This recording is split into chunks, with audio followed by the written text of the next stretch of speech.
The White Face Ghost Mask. When I was around 8 or 9 years old, something happened to me that I'll never forget. Even though it's been years, I still remember it vividly like it happened yesterday. I was sleeping in bed with my door shut and the covers over my face, just like I always did. However, when I woke up, I had this strange feeling that I was not alone in the room. At first, I ignored it and tried to go back to sleep, but the sensation never went away. Eventually, my curiosity got the best of me, and I decided to see what was going on. I slowly pulled the covers away from my face, and that's when I saw it, right in front of me, hovering above my bed. It was a white mask that resembled an opera mask. It had no facial features except for its eyes, which were pitch black and seemed to stare right through me. I was paralyzed with fear. It was like I couldn't move, scream, or even cry. I just lie there, staring at that mask for what felt like an eternity, till I eventually regained my senses and covered my face again. I lay there in shock, trying to comprehend what I'd just seen. After a few minutes, I felt a sense of calmness wash over me, and the feeling that something there disappeared. I sat up and looked around my room, but the mask was gone. Years passed. I never saw the mask again. That is, until I was in high school, and I'd occasionally spend the night at my friend's house. One weekend, I stayed at a friend's place, and when I got home, I was carrying my stuff back to my room. I saw it again. This time, it was in the hallway, and I had to turn the corner to go down my hall. As soon as I saw it, I jumped back, and when I looked back again, it was gone. To this day, I still can't explain what the mask was or what it wanted. Every time I think about it, I get chills down my spine. It's like it's haunting me or trying to send me a message. I don't know what to do, but I hope that one day I'll be able to find out the truth behind the white mask.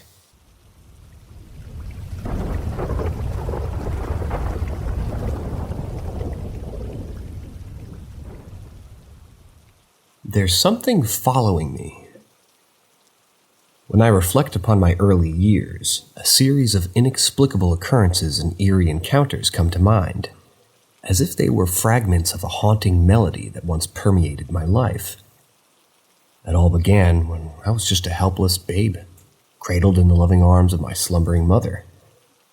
While she dozed off, drifting between the realms of consciousness and dreams, a peculiar scene unfolded before her wary eyes.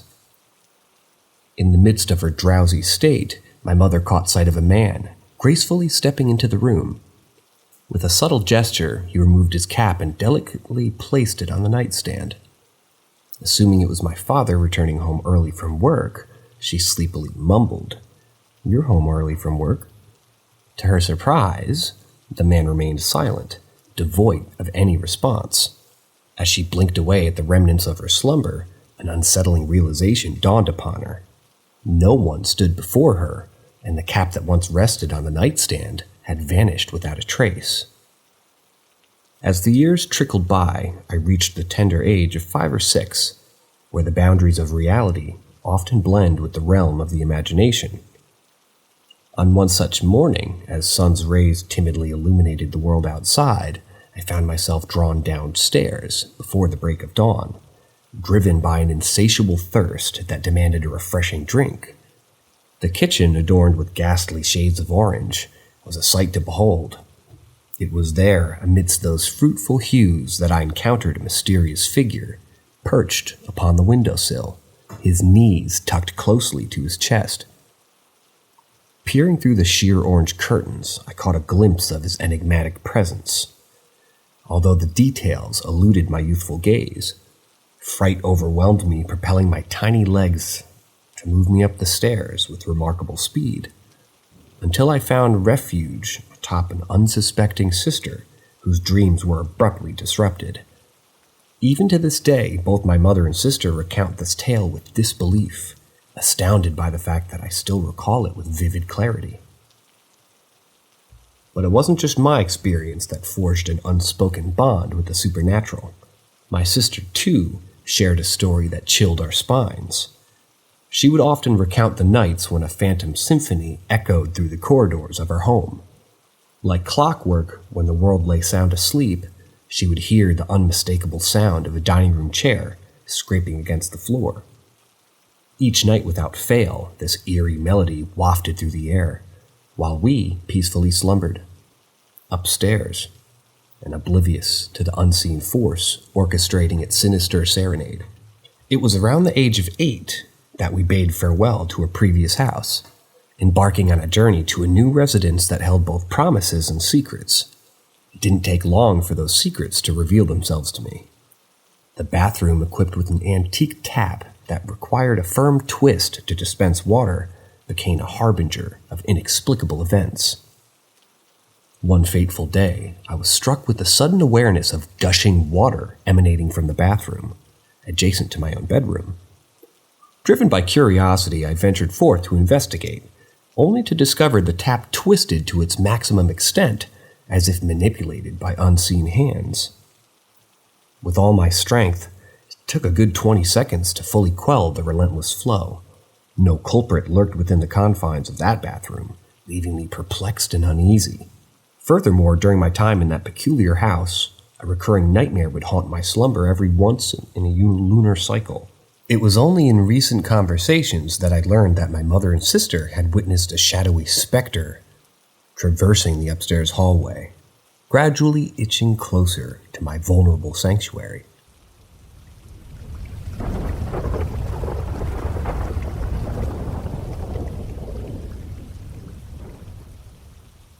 Interdimensional Great Black Dog. During my teenage years, I had a strange encounter with 2 friends of mine while we were helping my mom bring in groceries. It was a late summer evening, and the sky was getting darker by the minute, and suddenly, out of nowhere, a massive black dog appeared in front of us. It was so big that it looked like a very, very large wolf, but it was clear that it was a black dog of some sort. Its appearance reminded me a lot of the Grimm from the Harry Potter series. It was the closest thing I could really describe it as. We all froze and stared at it, just completely taken aback by its sudden appearance. The dog just stood there, in between us and the car, looking at us with its piercing eyes. It all happened so quickly that we couldn't even react. What made this experience supernatural was that the dog appeared to be a holograph or something similar. The outline of its body seemed to glow and shift, almost like a computer glitch. Its eyes, too, seemed to glow with a yellow light from within. Suddenly, the dog ran straight into the side of the house and disappeared into thin air. My friends and I looked at each other, completely bewildered by what had just happened. We were left wondering if we had all seen the same thing, or if it was just our imagination playing tricks on us. After the incident, I couldn't help but wonder what this black dog meant, or perhaps represented. I knew that it was a popular omen in European folklore, but I was in the United States, so it seems kind of out of place. I began to research more about the creature and found out that it had many meanings and interpretations in different cultures. Some believed it was the harbinger of death, while others saw it as a protector or guide. Despite my research, I still can't find a clear answer about what this encounter actually meant. It remains a mystery to me, and I'm not sure if I'll ever know about what this great black dog truly represented, or why it chose to reveal itself to us on that day. Nevertheless, the memory of that strange encounter will always stay with me, and I can't help but wonder if anyone else has ever had a similar experience.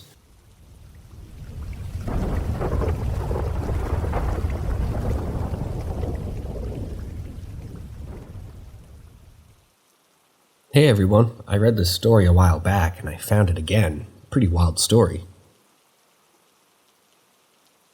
I have the privilege of being closely acquainted with a remarkable individual, my mentor, who has dedicated over 6 decades to the practice of ancient medicine. While many may consider him merely an old and eccentric man, he remains indifferent to public opinion. His unwavering commitment to his beliefs is truly admirable. Recently, I met a fellow coworker who had endured an unfathomable tragedy, the loss of both his brother and son, who had taken their own lives just days apart. To compound the agony, his niece had attempted suicide in his own garage 2 years prior, only to meet her demise later when she drove while being intoxicated and crashed into a tree. Faced with an unbearable fear of losing more family, my coworker found himself in a desperate situation. No one within his reservation community seemed capable of offering the solace and guidance he desperately sought. In a stroke of fate, my coworker confided in me, divulging the depth of his anguish. Recognizing the gravity of the situation, I immediately shared his plight with my mentor. Without hesitation, we resolved to visit my coworker's home, fully aware that he would return that very night, under the cover of darkness when the forces of malevolence were most potent.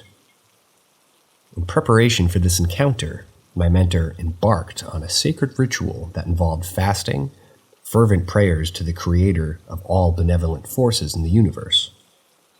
During this time, he withdrew into himself, speaking sparingly, expressing gratitude to those who would stand by our side in the impending battle against the forces of evil. Witnessing this transformation, I willingly complied with his every command, for it was my duty to do so. He instructed me to rest and purge all traces of fear through prayer, emphasizing the impending confrontation with an entity of immense darkness and power. When the time came to embark on our perilous mission, we carried only the essentials, as deemed by my mentor: sage and tobacco, potent weapons in our arsenal against malevolence, were deemed inadequate against the demonic forces that emanated from the realm of death itself. Thus, we left them behind, recognizing the gravity of the challenge that awaited us. Under the guidance of my mentor, we arrived at the house that fateful night. Sensing the urgency of the situation, he assigned me the task of watching over the grieving family, while he ventured alone into a nearby field. The night enveloped us in an impenetrable darkness, and as the hours stretched on, anxiety began to grip my heart. The absence of my mentor amplified my concern, leaving me in a state of restless anticipation. Finally, after what felt like an eternity, my mentor returned, his countenance a mixture of determination and somber resolve. He revealed our next move, whispering, "Tomorrow night, we shall lie in wait down the road." From that point onward, we dedicated ourselves to fervent prayer, fasting, and meticulous preparations. As students of the medical path, we recognized that our work necessitated an understanding of multiple realms, transcending the boundaries of the physical world. With midnight drawing near, we departed for our designated location, maneuvering along the road stealthily, purposely avoiding detection by passing cars. Mentor mentioned to me to remain behind him, shielding me from whatever malevolence awaited. He found refuge in a ditch, concealed from prying eyes, and braced ourselves for the impending encounter. As time wore on, several vehicles traversed the road, their presence disrupting the silence of the night, and yet, eventually, an eerie calm settled upon the surroundings. It was in this stillness that I discerned Mentor's acute awareness of what we sought, while I remained utterly clueless. Then, like a whisper in the night, faint lights emerged from the left, piercing through the darkness. Mentor, with a swift and calculated movement, leapt out of the ditch and positioned himself by the side of the road. I obediently took my place behind him, my heart pounding, unsure of the imminent events about to unfold. Approaching us was a colossal, ominous vehicle, its black silhouette reminiscent of a Cadillac or a Lincoln Continental, but noticeably devoid of doors. Strangely, the engine emitted an otherworldly sound, unlike any I've ever encountered in my experience as a mechanic. Its ethereal rumble resonated with an unnatural quality that defied explanation. The car, or whatever it truly was, drew nearer, shrouded in a cloud of swirling dust, as if attempting to conceal the malevolent presence. With unwavering determination, Mentor stepped forward onto the road, coming to an abrupt halt. As the vehicle inched closer, the absence of glass in its windows and windshields caught my attention. It was as if this vessel of darkness defied the laws of the physical world itself. I peered over Mentor's right shoulder, my curiosity mingling with the deep-seated fear of what I saw sent shivers down my spine, though, threatening to overpower my senses. Seated on the driver's side was a figure, grotesquely resembling a clown. Its fiery orange hair, disheveled and wild, framed a face painted in chilling white. The malevolent grin etched upon his countenance mirrored the malicious smile of the infamous Joker. Tattered and dirty ruffles adorned his neck, completing its nightmarish visage. I hesitate to refer to it as a man, for it was something beyond comprehension, something inherently evil. Gazing at this abomination was an act of sheer will, for its presence exuded a hypnotic power that tugged at the recesses of my mind. I dared not let it perceive my existence, striving to divert my gaze from its piercing eyes. To behold it for too long would surely lead to my undoing, and yet Mentor, standing far closer to this entity of malevolence, seemed unaffected by its wicked presence. He never cast his gaze upon it, but instead extended his hand, reaching inside the vehicle toward the back seat. My apprehension reached its zenith as I caught a glimpse of the passengers within, their faces obscured from view, their anguished moans piercing the night air, an eerie chorus of tortured souls. In that moment, a sense of suffocation overwhelmed me, as if an invisible force constricted my throat, depriving me of breath. I dropped to my knees, gasping for air, unable to comprehend the magnitude of the darkness that engulfed me. Yet, even amidst my struggle, Mentor's hand settled upon my shoulder. His touch an anchor to the tumultuous storm, he began to pray, his words a lifeline connecting me to a realm beyond the physical. With a gentle strength, he placed a Bible and a small cloth in my trembling hands. The cloth, pressed against my stomach, offered a semblance of solace in the fact that the encroaching darkness, the sensation of impending nausea gripped me as the very essence of evil seeped into my being. I felt the tightening grip of an invisible noose around my throat, my airway constricting with each passing moment. Desperate, I succumbed to violent coughing, my lungs fighting to expel the suffocating grasp. Slowly, a soothing, warm feeling enveloped me, dispersing the numbing cold that had taken hold. Gradually, the paralysis relinquished its grip on my body, and I rose to my feet, my strength returning. As if in response to this triumph over the suffocating darkness, the abominable clown's laughter transformed into a blood-curdling scream, piercing the night with its sheer malevolence. In a sudden rush of adrenaline, we turned our gaze towards the source of the unearthly noise, only to be met with a shocking sight. The ominous vehicle that had carried this embodiment of evil was now engulfed in billowing smoke, as if consumed by an inferno. The acrid stench that emanated from the smoke invaded our nostrils, a sickening amalgamation of stale alcohol, blood, burning flesh, singed hair, and pungent aroma of cigarettes. It was a potent, olfactory assault that affirmed Mentor's earlier claims about the sinister nature of this entity. The strength required to confront such an overpowering force became abundantly clear. As the night air slowly purged itself of the vile presence, an otherworldly coldness seemed to dissipate from my throat.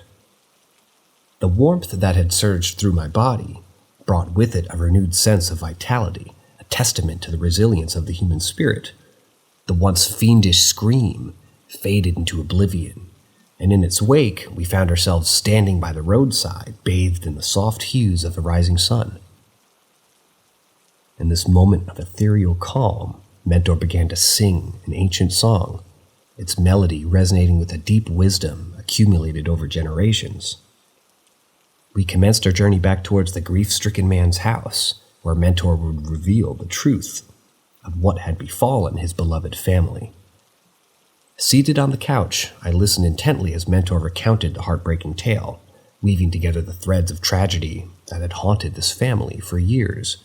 Car wrecks, suicides, cancer, kidney disease, and alcoholism had all cast a grim shadow over their lives.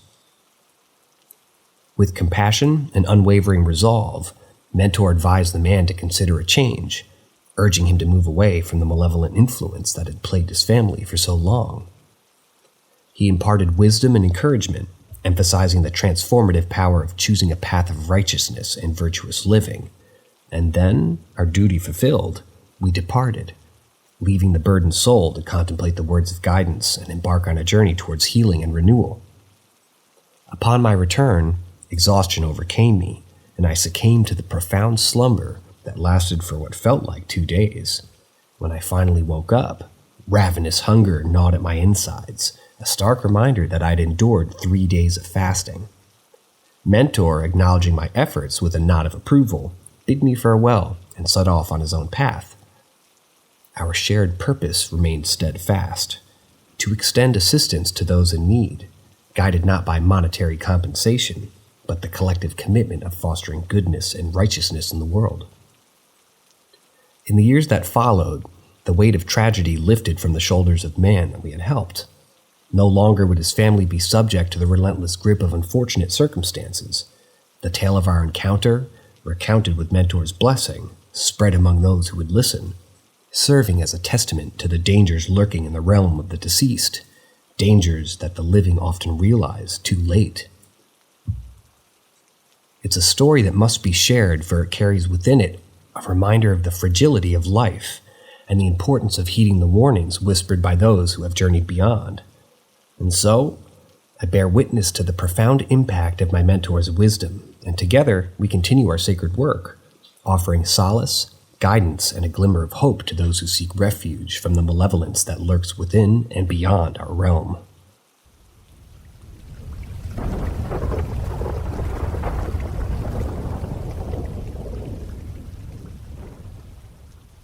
Creature feature.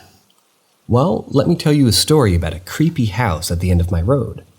It used to be the home of a family whose matriarch passed away, leaving behind her grandchildren and middle-aged children who were all a bunch of morons. They were known for hunting and talking more than what they needed to, as well as for the rumors of sexual abuse. They were just plain jealous, mean people. After the old lady died, my Uncle Russell and his wife Cecilia moved in, and that's when things started to get strange. They heard growling in the backyard. Something big banging against the old cars in the back, and a feeling of being watched. To make matters worse, there was an old empty house beside the newer one they lived in, and they just couldn't bring themselves to go inside. They said that it got weird and had an awful vibe from there. This morning, Cecilia was outside when something walked into their yard.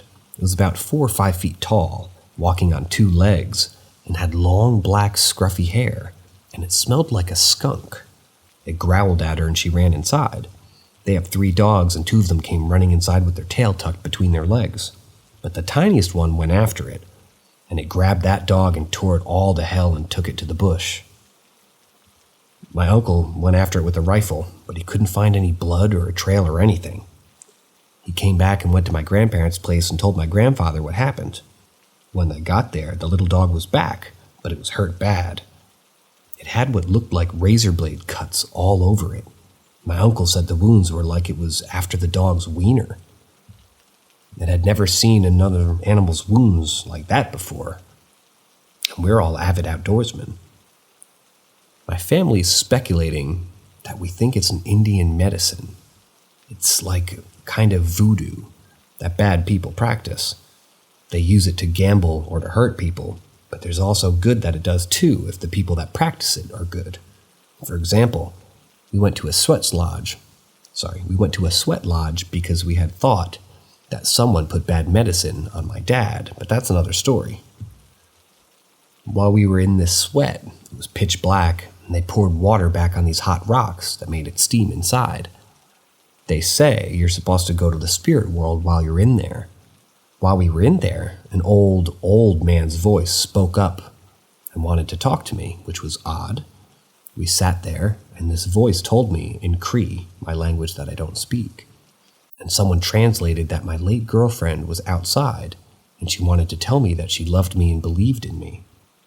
No one that sweat knew anything about me. So that's just a little background on some of our culture. Now, I'm at home and I'm going to bless my home and clean my rifle. My grandfather and I are going out back to the place where we saw some old trails and leave moose bones from our last kill. So hopefully, we catch a picture of it, which I highly doubt. I'm also going to take some pics of that dog's wounds too. Who knows what kind of creature did that, but I'm not taking any chances.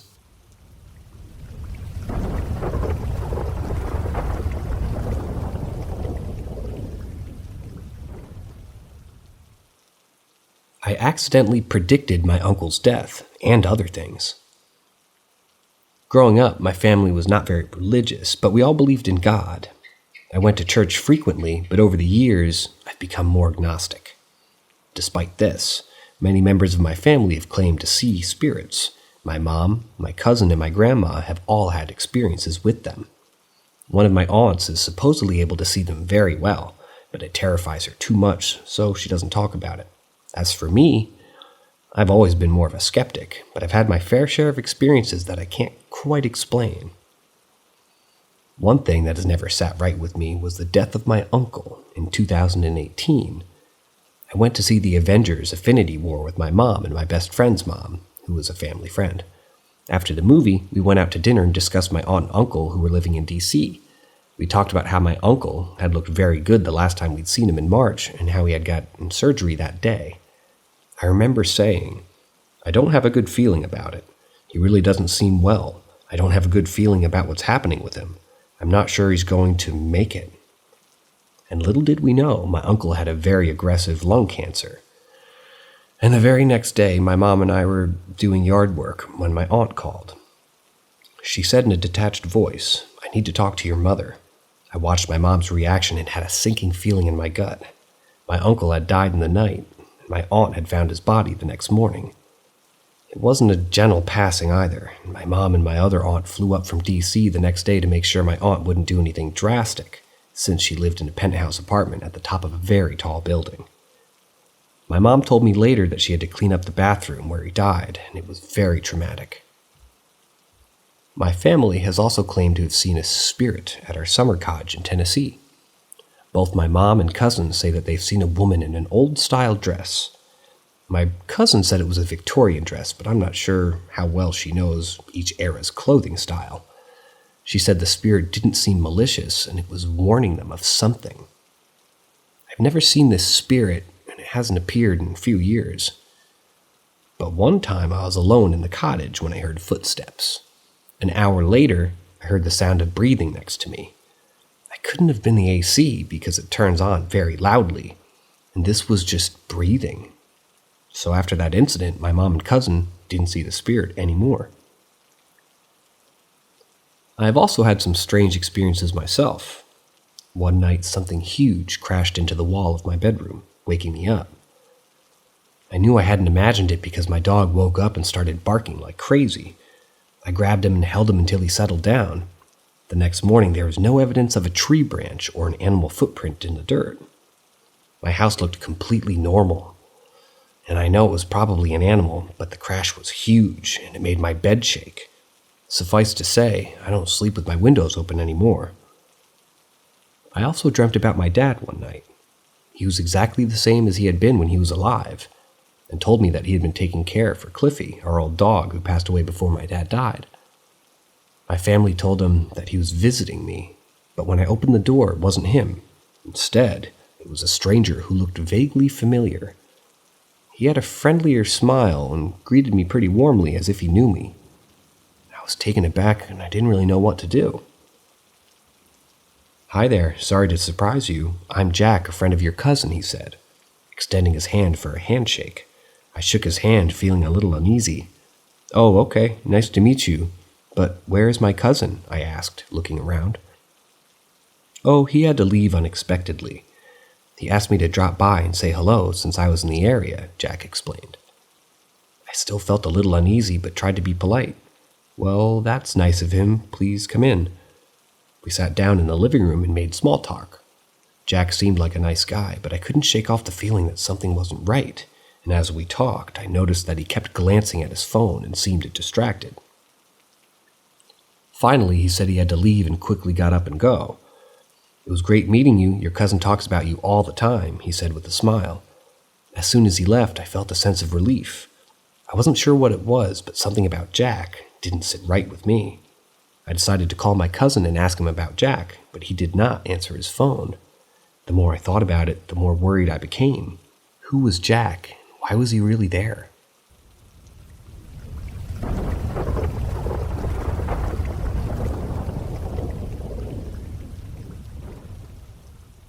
What's wrong with the door? With Halloween creeping closer on the calendar, my family and I decided to throw a small Halloween party at our house. As we gathered around sharing spooky tales, a story from my childhood resurfaced, unearthing a trove of repressed memories that still left us perplexed. The urge to recount this peculiar incident grew within me, hoping that someone in the group might shed light on this enigma. Hailing from the picturesque state of Utah, I vividly recalled a road trip where we embarked on, where I was maybe about 5 or 6 years old. Our chosen vessel was a rented camper that would carry us all the way to California. However, there is a peculiar area near Nephi, Utah, infamous for its grisly massacre that occurred in the mid-1900s. Legend had it that countless lives were tragically snuffed out, their bodies consigned to a mass grave nestled within a desolate expanse of the desert, just off I-15. Needless to say, this eerie locale left an indelible mark on the memories of anyone who traversed the main highway. As we embarked on our return journey, winding our way home through Nephi, I found myself perched in the front seat alongside my mother, while my father dutifully assumed the role of the chauffeur. The massacre area loomed nearby, casting a palpable shadow over our surroundings. Suddenly, a wave of panic washed over my father, his voice tinged with unease as he implored my mother to lean over and inspect the side view mirror. Intrigued, I followed suit, curious to glimpse what was rousing such trepidation. To our astonishment, the back door of the trailer was oscillating erratically, defying all logic and reason, allowing me to paint a vivid picture. The trailer's rear entrance was a single door that typically swung open from the right side, with the hinges positioned on the left. However, in a feat defying the natural order of things, the door swung back and forth off its hinges as if propelled by some unseen force. It was an impossibility incarnate. Alarmed, my father steered the trailer to a halt, convinced that some mechanical mishap had transpired. We disembarked, bringing the vehicle to a rest on the side of the forsaken I-15. The sun began its descent, casting an ethereal glow over the horizon, while the desolate stretch of road lay deserted, devoid of any passing cars. Gathering around the door, we scrutinized its hinges, searching for signs of damage or malfunction. And to our bewilderment, they appeared securely fastened in pristine condition, and the door itself remained latched shut.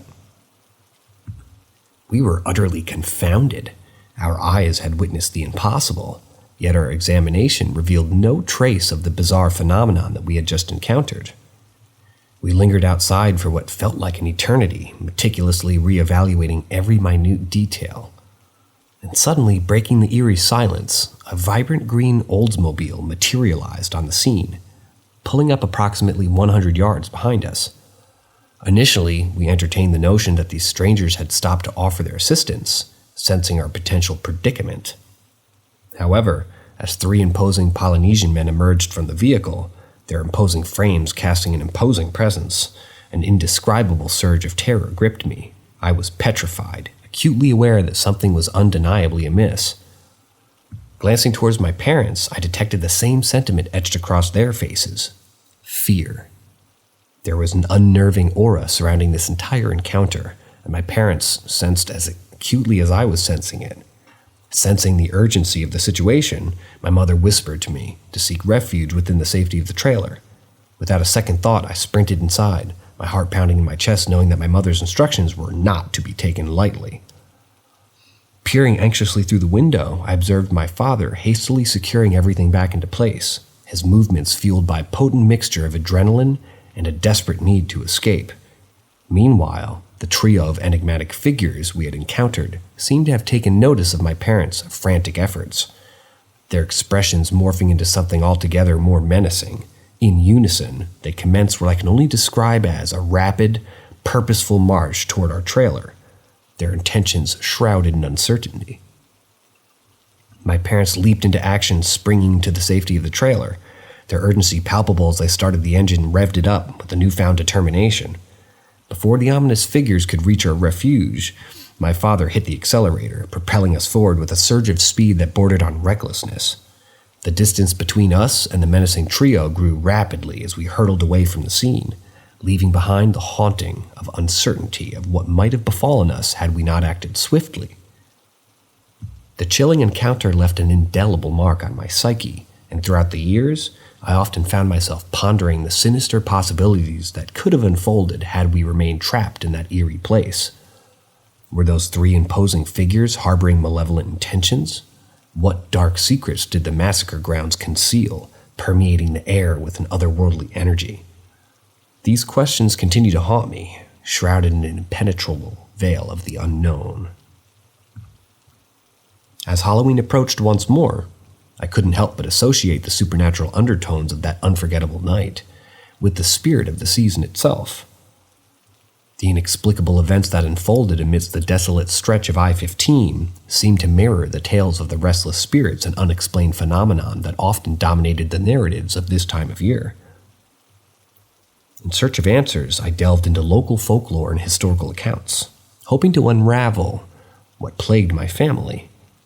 I discovered chilling tales of the massacre that had taken place decades ago in the very area that we had traversed. It was said that the senseless act of violence had stained the land, leaving an imprint that defied the passage of time. Rumors spoke of vengeful spirits lingering in the vicinity, their tormented souls trapped between realms, seeking solace or retribution. Some whispered of supernatural forces that could manipulate the physical world, defying the laws of nature. Could it be that the unnerving spectacle of the trailer door defying logic was the handiwork of these spectral entities, warning us of the peril we unknowingly faced? To this day, the memory of the inexplicable encounter serves as a chilling reminder of the thin veil separating the mundane from the extraordinary, the known from the knowable. It taught me that there are forces beyond our comprehension, lurking in the shadows of the everyday, waiting for the opportune moment to reveal themselves. As Halloween night descends upon us once more, I can't help but wonder what eerie encounters and unexplained phenomenon awaits those who dare to explore the boundaries of the supernatural realm.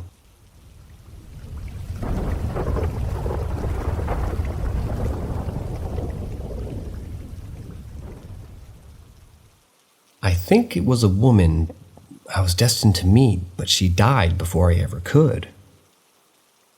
Let me take you back to freshman year at med school. It was a time of discovery and learning new things. One day I decided to take a very niche psychology class as my elective course. The class was small with only 5 students at most, and we were informed that the professor who used to teach the class had suddenly fallen ill and wouldn't be able to be there for the first few weeks. We were told she would return as soon as her health improved, and at the time, I had never heard of her before, so I wasn't really that disturbed. I just kept on living my freshman life, which included attending campus parties. It was at one of these parties, a couple of months later, that I met a journalism major. I found out that he was friendlier with a very close childhood friend of mine, and we exchanged numbers. We ended up never really seeing each other after that day, but we chatted for a few weeks. Eventually, we got to tell me about your family talk. He then tells me his mom was a professor at the psychology department, but wasn't teaching at the moment due to a recently diagnosed cancer. It was then that I realized that she was the professor that was supposed to teach the psychology class that I was taking. It was a sad coincidence that made the following psych class a lot more gloomy. A few months later, at the end of my freshman year, I had something completely out of my routine to do on the other side of town on a Saturday morning. Keep in mind that this all happened in the biggest city in the country, with 12.8 million inhabitants. I took the bus home, and eventually an old man got in and sat by my side. I had a fiction book by one of my favorite authors with me. The old man said he chose that seat because that was his daughter's favorite book. He said he was feeling a bit lost because she was terribly ill, and the sight of that book made him think of how she was before she got sick. He then told me he always thought he would be the one to have cancer, as he worked with chemicals at a factory in a time people didn't really care about work safety. I asked him if he worked there because my late grandpa, was also a chemist at the same factory, and turns out that they were actually co-workers for some time. As the elderly usually do, he got excited by the back in the old days talk and started telling me more about his career and his family. When I told him I went to, insert college name here, he asked me if by any chance I knew his daughter, a psychology professor there, and told me her name. It was her again, the same professor who was supposed to teach me psychology class. It was an unbelievable coincidence that left me in shock. I felt like I'd missed the opportunity to meet someone that I at least had 3 different life paths that would lead us to meet. It was a strange feeling that her life and mine had so many intersections, and yet we never got to meet. A few days later, I got the formal email that she passed away, and it felt so weird. I still can't believe that I missed the opportunity, given all the coincidences that brought us so close. It makes me wonder if there's a such thing as a coincidence, or if everything happens for a reason. Either way, this experience has taught me to cherish the people in my life and the opportunities that come my way, because we never know what they might take away from us.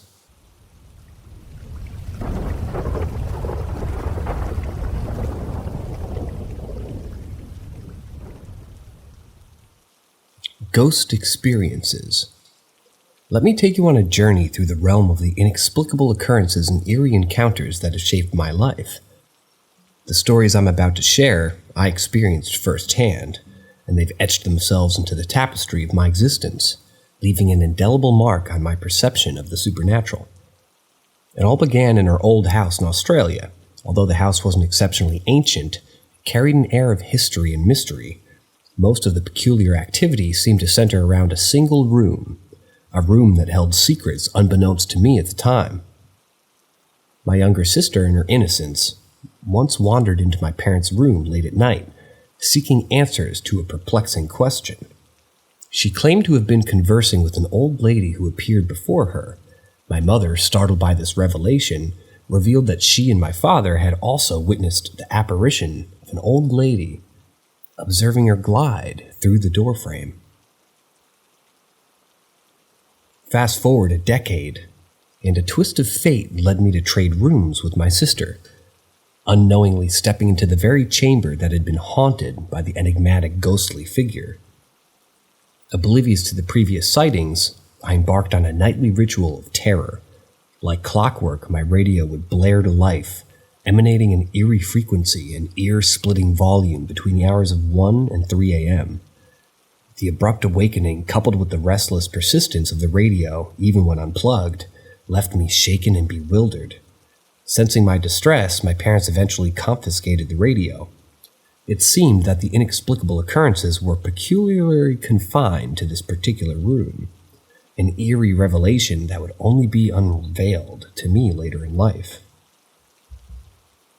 Our family's nomadic journey eventually led us to New Zealand, where the specter of the supernatural loomed once again. One afternoon, while engrossed in watching television, my gaze shifted towards the window, capturing a sight that would forever be etched into my memory. A teenage girl, ethereal and translucent, glided between 2 bushes in the yard. Her white dress flowed as her long black hair cascaded down her back. A stereotypical image from a haunting movie. What struck me was the fluidity of her movement, as if defying the laws of gravity. Excitedly, I rushed outside, assuming it was my sister returning home, only to find the surroundings eerily empty.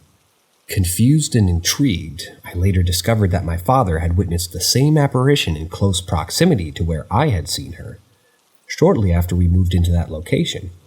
Both encounters, separated by several years, mirrored each other with uncanny precision. Drawing from my Maori heritage, I learned of a traditional belief that held significant weight on my experiences. The appearance of a fantail, a native New Zealand bird, within a house or building signified impending misfortune or death. Astonishingly, On 5 separate occasions when I was alone, a fantail found its way into my presence. Unsettlingly, within a week following each encounter, a family member passed away. The repetition of this pattern defied mere coincidence and suggested a profound connection to my Maori ancestors, warning of impending doom. It's important to note that I'm not a religious or superstitious person, nor am I inclined to embrace or reject the existence of the supernatural without sufficient evidence. I prefer to navigate the enigmatic realms of the unknown, allowing experiences to shape my beliefs. The encounters I've shared today have changed my perceptions, leaving me with little room to deny the inexplicable phenomenon that unfolded before me. Well, note, I'd like to recount a profound experience involving a green stone necklace, an emblem of the Maori heritage that holds significant spiritual significance. This necklace was blessed by my father, a revered figure in our family. For years, the greenstone necklace remained tucked away, untouched by my skin. However, one fateful evening, an inexplicable urge compelled me to retrieve it from its resting place and adorn it around my neck. Little did I know that this simple act would set in motion a series of events that defied rational explanation. That very night, as I slumbered, my mother experienced a vivid dream, a visitation from her own grandfather, my father's father.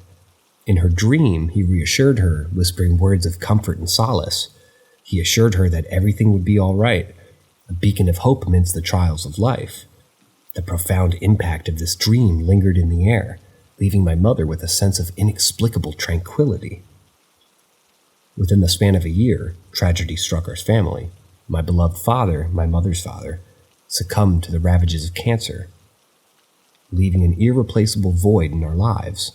Reflecting on the events that transpired, it was impossible to ignore the uncanny connection between the greenstone necklace and the prophetic dream. The necklace, once blessed by my papa, seemed to serve as a conduit between the realms of the living and the departed, a vessel carrying messages from beyond. This profound experience resonated deeply within our family, transcending mere coincidence and reaffirming the presence of forces beyond our comprehension. Furthermore, the inexplicable synchronicity didn't end there. As my mother and her sister walked alongside my father, accompanying him to have their own greenstone necklaces blessed, they shared a remarkable moment of unity. Simultaneously, they both felt an inexplicable pulsation, a heartbeat-like rhythm coursing through their hands as they clasped the sacred stones. It was a profound and eerie reminder of the interconnectedness of our experiences and the unseen forces that bind us. These personal encounters, intertwined with the tales of apparitions and unexplained phenomenon, have shared my perspective on the existence of the supernatural. While I am aware of skeptics who dismiss such occurrences as figments of their imagination, I cannot deny the weight of my own experiences. They serve as a testament to the enigmatic nature of our world, where the boundaries between the physical and the spiritual blur, and the extraordinary intertwines with the ordinary. Sharing these stories openly is a rare occurrence for me. The fear of being labeled as crazy often silences these encounters, relegating them to the recesses of my own consciousness. Yet, I feel compelled to share them now, allowing these narratives to take flight and perhaps find resonance with others who've been walking the same labyrinth as me. As I carry these experiences, forever etched in my being, I continue to navigate the realms of the unknown with an open mind, for the line between what we perceive as real and what we deem as extraordinary is often blurred, and the mysteries that surround us are as vast as the universe itself.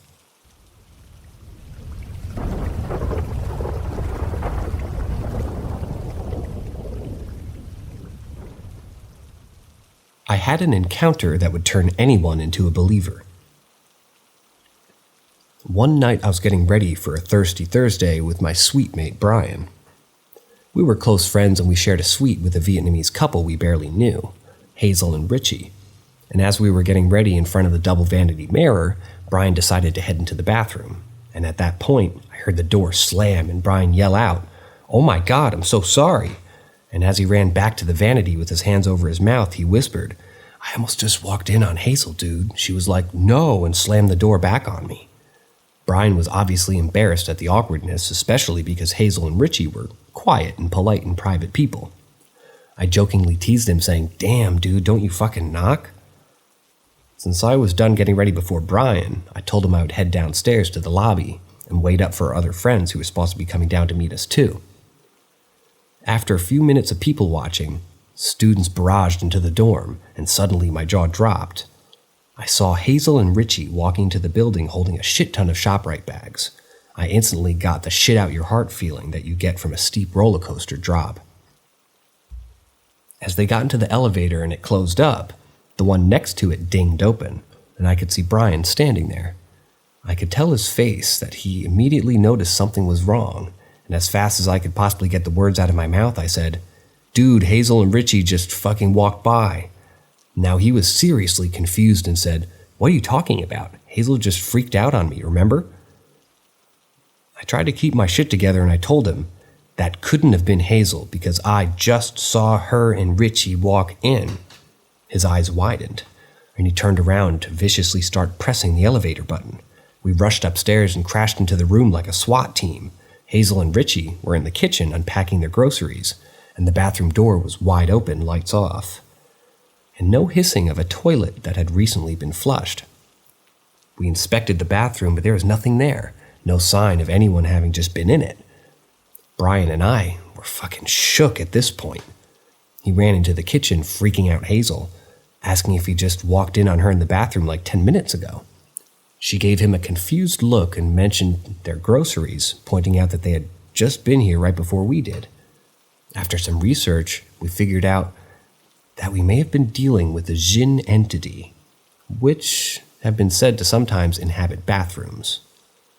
A little bit of a backstory here. This was the final straw in a string of events that led us to believe that this room was seriously haunted, from human-like knocking and noises in the walls to random baby cooing, among other things. We already had our suspicions about not being alone in this apartment.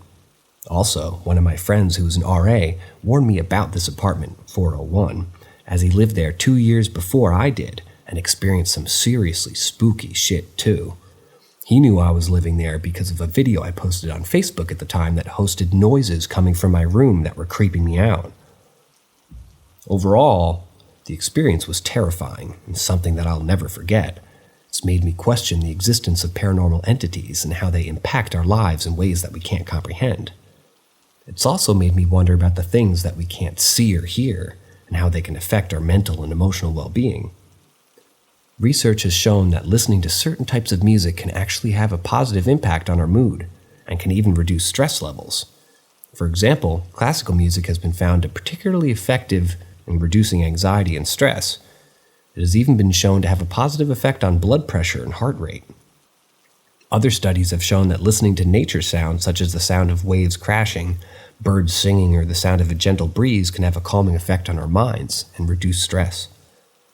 White noise, such as the sound of a fan or an air conditioner, has also been found to be effective in promoting relaxation and improving sleep quality. On the other hand, loud and aggressive music, such as heavy metal or rap, can have a negative impact on our mental health and may even lead to increased aggression and irritability. It's important to be mindful of the music we choose to listen to and how it makes us feel, as it can have a significant impact on our overall well-being. In addition to music, the sounds we hear in our environment can also have an impact on our mental and emotional well-being. Living in a noisy environment with constant background noise, such as traffic or construction, can be stressful and can even lead to health problems such as high blood pressure and heart disease. On the other hand, silence and tranquility can have a positive impact on our mental and emotional health. Taking time to disconnect from the constant noise of modern life and simply enjoying the peace and quiet of nature or a quiet room can be incredibly beneficial to our overall well-being.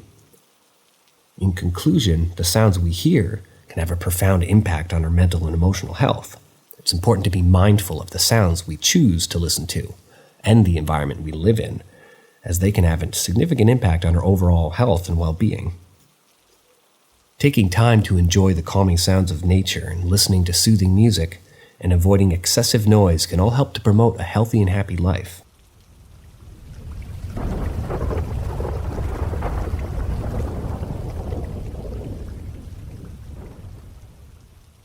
Was it the land, the house, that thing? During my childhood, my family and I resided in a quaint town until I reached the age of 10 or 11. And at that point, my parents stumbled upon a larger house situated on a vast 10-acre piece of land, approximately 20 minutes away from town. They immediately seized the opportunity to become one of the proud owners, and without hesitation, we embarked on a journey to pack up our belongings and relocate to this new house. As we arrived at our new home, I was captivated by its unique architectural design. The house was cleverly built into a hill, giving it the appearance of a 2-story structure from the front while boasting 3 stories from the other side. This was due to the inclusion of a semi-finished basement and a deck extending to the second floor. Surrounding the house were rolling grass hills with a small stream gracefully flowing through the middle of the property. The stream eventually merged into a medium-sized creek, serving as a boundary at the bottom of our land. However, shortly after settling into our new residence, my younger sister and I began to experience an unsettling sensation about this place. It's worth mentioning that we never discussed this eerie feeling until much later in life, during our college years. Surprisingly, we discovered that both of us had encountered the same sense of unease, exhibited similar behavior when home alone, and shared an unspoken understanding of the peculiar occurrences. The kitchen seamlessly connected to a step-down den, which we utilized as our living room. On the opposite side of the kitchen, an open door frame led to the dining room. Curiously, whenever either my sister or I found ourselves alone at night, we would never venture beyond the boundaries of the den. We would nestle into a reclining love-seat chair facing the television and make a point to close all the pull-down blinds on the glass doors leading to the deck. It was as if we were intentionally avoiding something reflecting in those doors. Strangely, we would refrain from ever glancing toward the doorframe positioned behind the kitchen.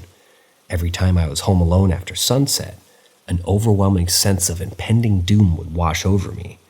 It felt as though someone were glaring at the back of my head from the doorway. In addition to my own peculiar experiences, my overweight orange tabby cat, Tiger, played a significant role in unraveling the mysteries of our new home. Tiger, a feline who appeared indifferent to most things, would occasionally exhibit bizarre behavior when I found myself alone at night in the living room, engrossed in watching television. While Tiger lounged on the couch or carpet nearby, a heightened sense of unease would suddenly consume me, surpassing the usual levels of discomfort. Cold sweat would trickle down my skin, and fear would paralyze me, rendering me motionless. Astonishingly, Tiger would snap awake and direct an intense gaze toward the doorframe behind the kitchen. His fur would stand on end, mimicking the aggressive posture cats adopt during confrontations. Displaying uncharacteristic-like agility, Tiger would then sprint away, seeking refuge either in the basement or behind the couch. This sudden burst of energy was entirely out of character for him. Footsteps frequently echoed down the upstairs hallway, often pausing momentarily before resuming their steady pace. It was as if an unseen presence were traversing the hallway, listening intently. Determined to uncover the source of these enigmatic sounds, I would attempt to stealthily make my way toward the front section of the house, hoping to catch a glimpse of the staircase leading to the upstairs hallway. However, without fail, as soon as I ventured out of sight, the footsteps would abruptly halt, as if they possessed knowledge of my intentions. They would resume only when I was out of eyesight, as if aware of my attempt to catch them in the act. It was a disturbing phenomenon that left me unsettled and questioning the nature of our new home. Despite the uneasiness that plagued my sister and me, life went on, and we tried to adjust to our surroundings. I found solace in spending time outside, exploring the vastness of our property, and during the day I would wander down the wooded creek that meandered through the bottom of the land. There, I would immerse myself in the simple pleasures of childhood, catching crawdads and building dams, but as soon as the sun began its descent, the sense of foreboding would wash over me like a chilling breeze. I developed an instinctual fear of being caught outside after dark. With every sunset, an overwhelming sense of doom enveloped me, urging me to sprint back up the long hill to the safety of our house. I could never shake the feeling that something unseen lurked within the shadows of the woodline, trailing my every step. As I raced back to the house, the same chilling sensation that emanated from the doorway behind the kitchen now seemed to emanate from the depths of the surrounding trees. I never dared to look back, fearing what I may see. Inside the house, strange occurrences became a regular part of our lives. Objects would move from where I had placed them. I vividly remember setting down my flip phone, iPod, or pen, only to find them missing when I returned. It would send me on a frantic search throughout the house, only to discover the item in a completely different location from where I distinctly recalled leaving it. These incidents made me question my own sanity, attributing them first to my ADHD, but there were instances when, out of the desperation or perhaps annoyance, I would angrily shout, "Give it back!" And astonishingly, the missing item would reappear shortly afterward. As if responding to my demand, it was a baffling phenomenon that defied any logical explanation. Sleepwalking also became a bizarre part of my nightly routine. My mother would often find me descending the stairs from my bedroom, gently guiding me back to bed after I woke in confusion. I had no recollection of the sleepwalking episodes, but I remembered the disorienting moments when she roused me on the stairs and occasionally in the kitchen. However, these were instances when my mother couldn't catch me when I was already asleep. On those occasions, I would wake up in a half-finished basement, standing inches away from the closed door of a utility room tucked underneath the stairs.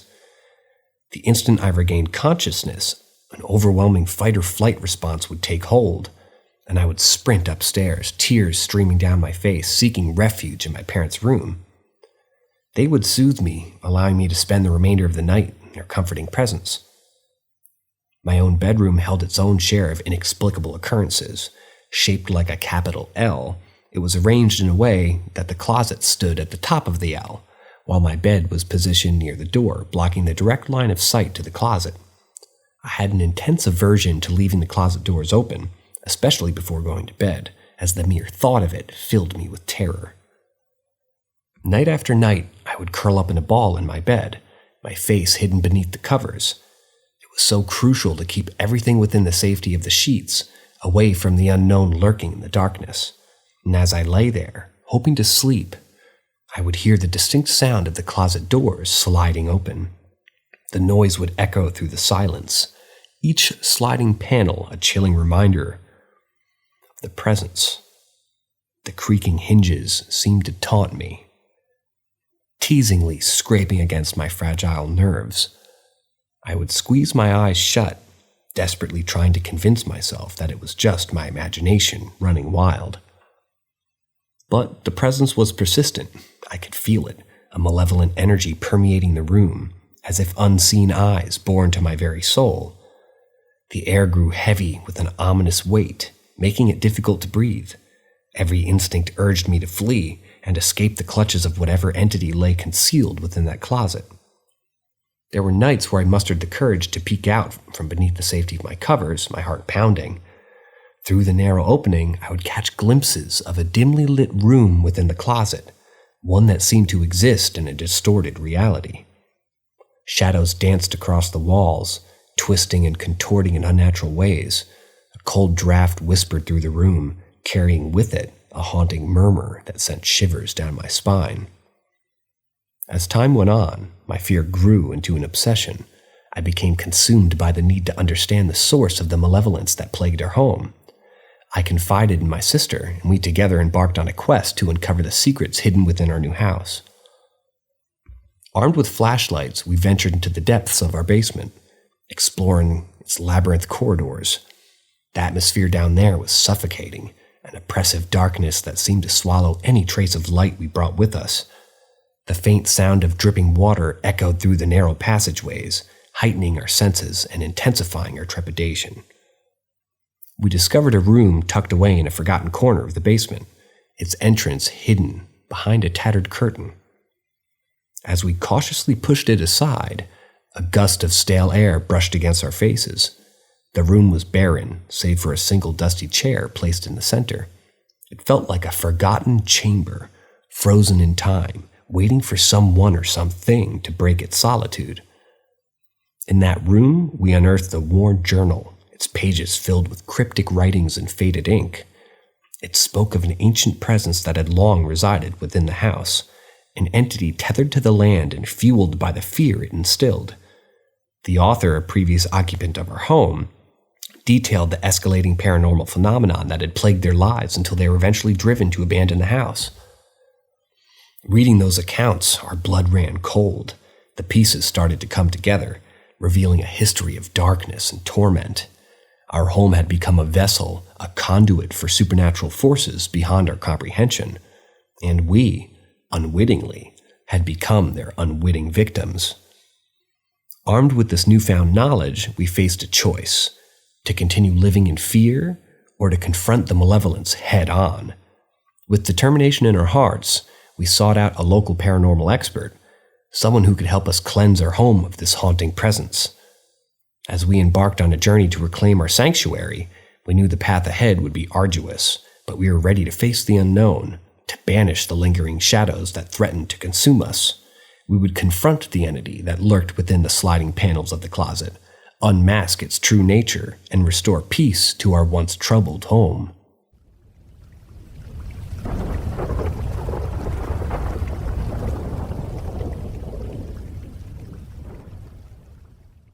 The Man in the Black Coat. When I was a child, my life wasn't great in the beginning. My father was a total monster and an asshole. He was often drunk and would beat my mother, and finally my mother decided to run away from him. She took me with her, so I wouldn't be left alone with him. We packed our stuff while he was at work and left the place. We fled to my grandma and aunt's place. They lived in a village far away from our old home, but it was safe there. It was the first time I met them, and I quickly fell in love with both of them. They were very nice and cool people, although a bit weird because of their hobbies. They were interested in occultism, magic, and witchcraft. Even the house they lived in looked magical. It was an old and beautiful house, but at night it could be scary.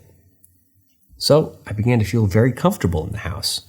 My mother, on the other hand, did not like it. She was still afraid that my father could find us, and she hated the occult stuff, even though she grew up with it. My family was not usual. My grandma told me stories that her ancestors were magicians and witches. My grandpa, who died long before my birth, was a demonologist who researched paranormal stuff. It sounded wild and straight out of a fantasy book, but I loved it, and soon I began to believe in that stuff too. My grandma also told me stories about ghosts, demons, and other creatures, and some of them lived in the house. At first, I was a bit afraid, but my grandma told me that there was nothing to fear, and I just had to follow some rules. There was a room that belonged to my grandpa that I was not allowed to go in. A few weeks passed by, and I got used to the beautiful and slightly creepy house, but I always had the feeling that somebody was watching me. Soon I began to see things, shadows and little movements. It creeped me out in the beginning, but my grandma told me that I had nothing to be afraid of, and it was just Thomas. Thomas was a ghost who haunted the house. She told me that he lived in here and passed away many years ago. He was harmless, and if I should see him, I could greet him, and that would make him happy. She was right. Thomas was very harmless, but soon I saw other things, and not all of them were very nice or friendly. I remember my first encounter with one of the entities that scared me for real. It was my first summer at my grandma and aunt's place. My aunt had a big and very friendly dog named Teddy. We played in the backyard of the house. It was a hot day, and my aunt said that she would get us something to drink. Teddy followed my aunt everywhere, so he went with her inside. I waited outside. Near the house, there was a little forest. I remember that I stared for a while in the direction of it, and then I saw someone who came out of there. At first, I thought it was a hiker, but the person didn't look like that. It was a very tall man who wore a black coat, a black scarf, and a hat. I couldn't see his face, and his clothing didn't match with the hot weather. He must be hot. He came straight up our yard and stopped right before the fence. He didn't do anything. He just stared in my direction. And then he called my name. I know this sounds unbelievable, but I know what I saw and I heard. He waved at me and called my name over and over again. His voice sounded smooth and kind, but it sent shivers down my spine. I couldn't shake off the feeling that he was watching me, even when no one else was around. It was like he was always there, lurking in the shadows. As the day went by, the strange occurrences in the house became more frequent. I saw more shadows moving the corners of my eye and heard strange noises coming from the empty rooms. At night, I would wake to find my room filled with a cold, eerie atmosphere, as if someone or something was watching me from the foot of my bed. I tried to tell my grandma and aunt about what was happening, but they dismissed my fears as childish imagination. They said that the house was just old and that I was letting my fears get the best of me. But I knew that there was something more to it than that. I could feel it in my bones, and then one night I had an encounter with a ghost that would change everything. It was around midnight and I was lying in bed, unable to sleep. I had been tossing and turning for hours, my mind racing with thoughts of the strange man in the black coat and the other entities that seemed to be haunting the house. Suddenly I heard a faint tapping coming from the window. At first I thought it was just a bunch of tapping against the glass, maybe just a branch. But then I saw a faint white figure floating outside.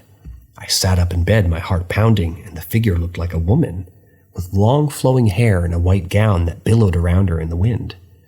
She was tapping on the window with a long, bony finger, as if trying to get my attention. At first, I was terrified, but then something about the woman's demeanor made me feel calm.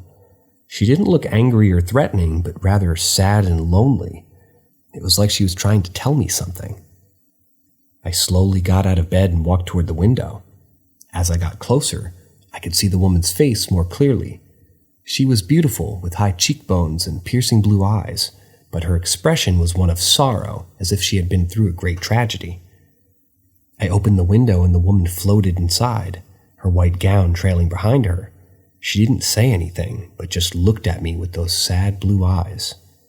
I asked her who she was, but she didn't answer. Instead, she beckoned me to follow her. I hesitated at first, but then something inside me told me to trust her. I followed the ghostly woman out of my bedroom and down the hallway. We passed by the door to my grandpa's study, and I felt a chill run down my spine. I remembered the rules of my grandma, that she was telling me to never enter that room, but the woman seemed to be leading me there. We reached the door to the study, and the woman pointed to the doorknob. I hesitated for a moment, but then I reached out and turned it. The door creaked open, revealing a dark, dusty room filled with ancient books and strange artifacts. As I stepped inside, I felt an unease wash over me. It was like the air was thick with some kind of malevolent energy, and I could feel the presence of something sinister lurking in the shadows. But the woman didn't seem afraid. She floated toward the bookshelf on a far wall and pointed to a dusty old tome with a leather cover. It was written in a language I didn't recognize, but the woman seemed to want me to read it. I hesitated, but then I felt a surge of courage. I picked up the book and began to read. I was immediately transported into another world as I delved into the pages. The words flowed effortlessly, and the characters came to life in my mind. Before I knew it, hours had passed and the sun had set. As I reluctantly closed the book, I couldn't help but feel a sense of sadness at leaving the world I'd been immersed in. But at the same time, I felt grateful for the experience and for the author to have created such a vivid and captivating story. I placed the book back on the shelf, knowing that I would return to it again someday. But for now, I felt content and fulfilled, my mind enriched by the story I had just read.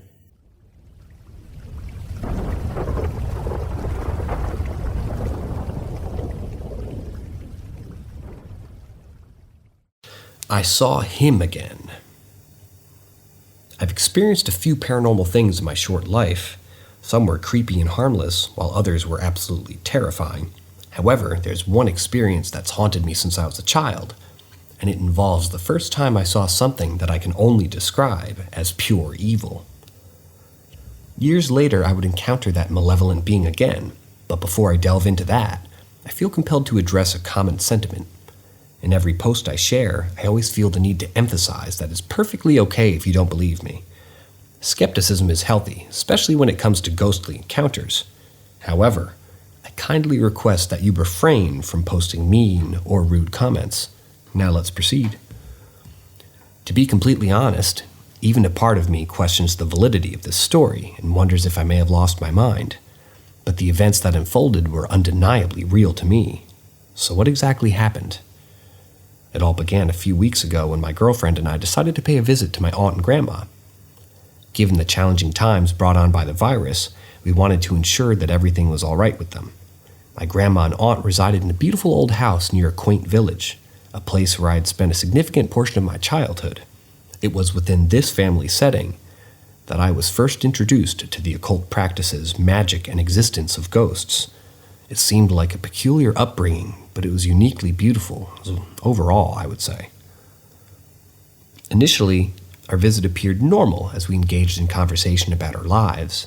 However, at some point, I felt the urge to step outside and enjoy some fresh air. The others opted to stay indoors while I made my way toward the backyard. From there, I had a clear view of the forest adjacent to the house, and as I gazed at the trees, I noticed a movement among them. At first, it was difficult to discern, but eventually a figure emerged from the dense foliage. It was someone or something I was acquainted with. This entity, and I use the term entity intentionally because it's certainly not human, resembled a tall man donning a black coat. It stood motionless, its gaze fixed upon me. The first time I had encountered this being was many years ago when I was just a child, and it had instilled such overwhelming fear in me that it left an indelible mark on my psyche. I had always wondered what would happen if I were to see it again, and now I had my answer. The fear from the past resurfaced, causing me to tremble uncontrollably as the ground beneath me was giving way. Nausea overcame me, and I eventually succumbed to vomiting. My girlfriend and aunt, sensing something was amiss, joined me outside and inquired about my well-being. At first, I couldn't find the words to explain what had just transpired. The entire experience felt surreal, and by the time they arrived, the mysterious figure had vanished into thin air. Eventually, I managed to gather my thoughts and recount the incident to them. I revealed that the tall man I had seen all those years ago had reappeared before me. Like me, they were frightened, particularly my aunt, who had been present during my initial encounter with the entity. Back then, it was my grandmother who had successfully banished it from her house. My girlfriend, having been by my side during numerous paranormal encounters, was accustomed to witnessing my reactions, but she had never seemed so utterly terrified. Understanding the gravity of the situation, my grandmother insisted that we leave immediately.